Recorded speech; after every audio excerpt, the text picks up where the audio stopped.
On raconte qu'un jour de soleil droit écrasant la savane, Mbot le crapaud est invité à dîner par Yambé l'abeille. Et Yambé l'abeille, elle habitait à l'autre bout du même village. Ils ne se connaissaient pas l'un et l'autre. Et Mbot le crapaud était content parce qu'il avait entendu dire que Yambé l'abeille préparait un mets délicieux dont elle seule gardait le secret. Alors le jour venu, bondissant de joie sur le chemin, Mbot le crapaud se rend chez Yambé l'abeille qui habitait une maison de bois, une souche creuse alvéolée sur tous ses murs. Et là, l'un et l'autre, ils se retrouvent sur le seuil, ils se saluent à grand renfort de civilité. Bonjour, comment vas-tu ? Et toi, et ton père, et ta mère, et ton frère, et ta sœur. Et les salutations n'en finissaient pas comme c'était la tradition dans ce pays-là. Et puis à l'instant de passer à table, Mbot, le crapaud, découvre une calebasse énorme, remplie d'un miel. Et comme le voulait aussi la coutume du pays, il pose les doigts de sa patte gauche sur le rebord de la calebasse pour dire tout le respect qu'on a pour l'ami en présence. C'était la coutume dans ce pays-là. Et alors qu'il va manger avec les doigts de sa patte droite, Yambé l'abeille l'arrête. Pardonne-moi, dit-elle, mais je vois que ta patte semble un peu poussiéreuse. Peut-être pourrais-tu aller la laver dans la rivière tout près, plutôt que de salir ce doux miel qui nous attend. Mbot le crapaud s'excuse et il sort de la souche et va droit vers la rivière. Et là, il trouve l'eau limpide, il plonge ses pattes, plonger,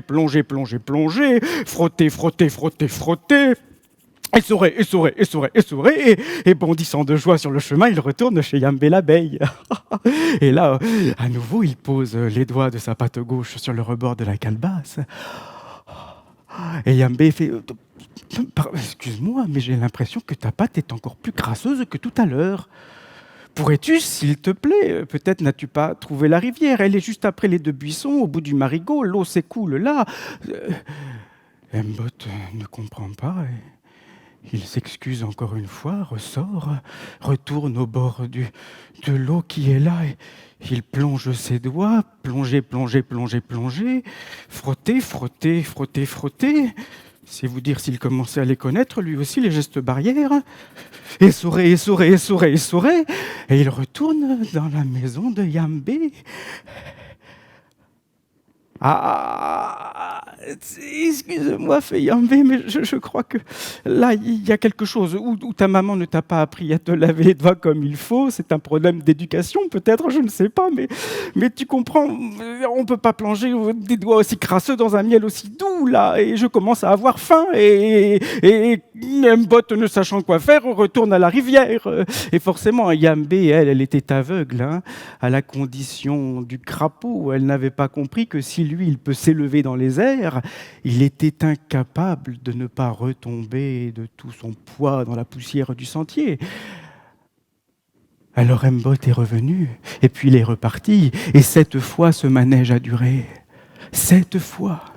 Elle l'a fait sortir et rentrer, et quand il est revenu à la 7e fois, la calebasse était vide, entièrement récurée, butinée jusqu'à la dernière goutte. Et oui, Yambé avait faim, impatiente comme elle était, elle avait tout dévoré. Alors Mbot le crapaud est retourné chez lui, le ventre vide, la larme à l'œil. Et il s'en voulait, et il se détestait, ses pattes sempiternellement embourbées, ses cuisses trop vertes, trop longues, ses doigts palmés.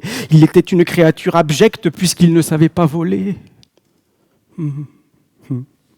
Et puis il a tenté d'oublier. Et puis le temps a passé. Et un jour, pour se faire pardonner, peut-être, il a invité Yambé l'abeille à venir dîner chez lui. Alors elle, toute heureuse de l'invitation, elle est allée à la maison de feuillage de Mbot le crapaud et Sur le seuil, ils se sont salués à grand renfort de civilité. Comment va ton père et ta mère et ton frère et ta sœur? Et puis, au moment de passer à table, alors qu'Imbot avait préparé là une calebasse remplie de fruits juteux, sucrés, Yambé s'est envolé pour butiner tout cela. Et Mbot le crapaud a fait « Pardonne-moi, mais si ton tam-tam me fait autant de bruit, là, on ne va pas pouvoir s'entendre. Hein. Si on avait envie de parler, et peut-être même que le silence, après tout, pourrais-tu, s'il te plaît, laisser ton tam-tam dehors ?»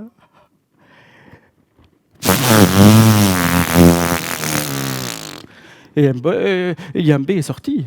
Elle s'est posée sur le sentier, silence dans la lumière du soir. Timidement, elle est revenue dans cette maison de feuillage. Et puis, enfin, pour butiner, elle s'est envolée au-dessus de la calebasse. Ah.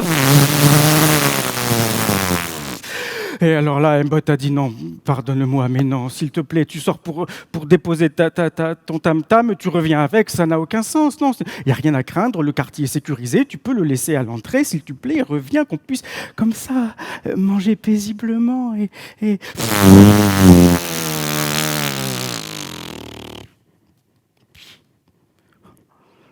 Puis Yambé, elle est sortie. Une fois, 2 fois, 3 fois, 7 fois. Et à la 7e fois, elle a compris, elle s'est dit, mais alors qu'elle était là à tenter d'arracher ses ailes, de les tirer encore et encore, elle s'est rappelé le regard noir qu'elle avait porté ce jour-là sur son ami qui était venu chez elle. Alors la honte l'a remplie et le remords avec les pleurs.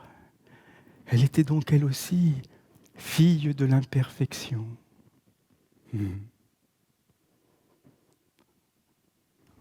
On raconte qu'ils sont depuis devenus les meilleurs amis du monde. Mais ils ont dû beaucoup souffrir pour entrevoir, ne serait-ce qu'un peu, leurs différences.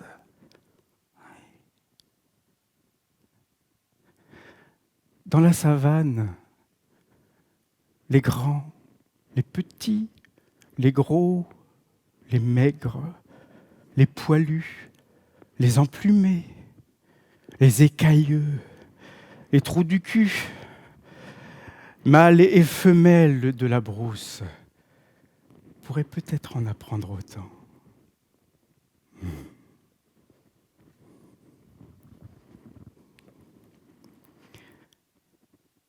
Bien sûr, il n'était pas question de vous laisser sur cette histoire. Il y a une autre rencontre qui nous parle d'abeilles aussi, cette nature infiniment minuscule et qui peut-être sommeille en nous-mêmes. Elle nous parle du roi Salomon. On nous dit qu'à l'instant de monter sur le trône, le roi Salomon fit une unique prière. Accorde-moi, Seigneur, un cœur sachant écouter. Par-delà les déserts tranquilles vivait la reine de Saba, belle comme la lune, redoutable de beauté comme une armée en bataille. Quand elle apprit que vivait à Jérusalem un roi à la parole si suave que même les oiseaux retenaient leur souffle à ses lèvres, elle voulut le rencontrer. Alors elle est partie dans le désert avec son millier de fidèles. Elle chevaucha, elle chameaucha dans un nuage de poussière. Et quand elle le vit, elle tomba folle d'amour pour lui et lui tomba fou d'amour pour elle. Et c'est pour elle, dit-on, que Salomon composa, vous savez, le cantique des cantiques, ce chant d'amour, que se murmurent encore aujourd'hui tous les vents chauds du désert, quand ils caressent les palmiers et les dunes. Et on raconte qu'un matin, dans leur réveil, un jour la reine de Saba voulut montrer à son royal amant un jeu nouveau et raffiné. Alors elle le prit par la main et elle l'entraîna dans une chambre du palais qu'elle avait entièrement couverte de roses. Un chant de rosiers délicats avait envahi la pièce.